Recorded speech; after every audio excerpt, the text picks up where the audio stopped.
In today's video, I'm going to teach you how to join a meeting in Microsoft Teams using an ID and a passcode. This method can be particularly useful when you have been given a meeting invitation by someone outside your organization, or when you need to access a meeting without a direct link. So without further ado, let's dive right in.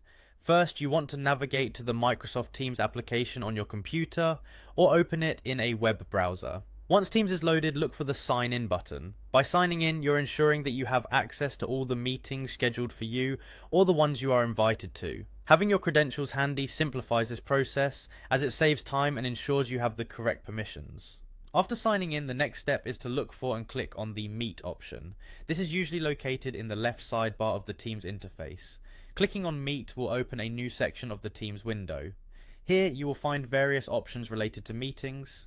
In the Meetings section, locate and click on the Join with a Meeting ID button. This is a fantastic feature in Teams because it allows you to join meetings just by entering a meeting ID, which is especially handy if you don't have a direct link but have received an ID from the organizer.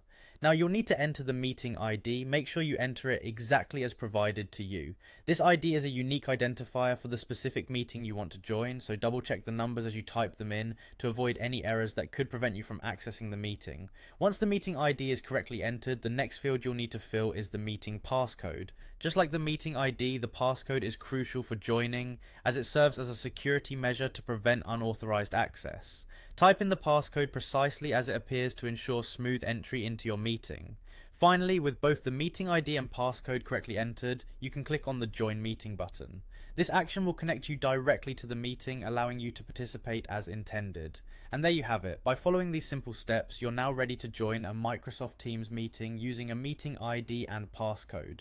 Whether it's a professional meeting or a casual catch-up with friends and colleagues, you're just a few clicks away from online collaboration. Thanks for watching, and I hope you found this tutorial helpful. If you enjoyed it or have any further questions, please be sure to leave a comment below. See you in our next video.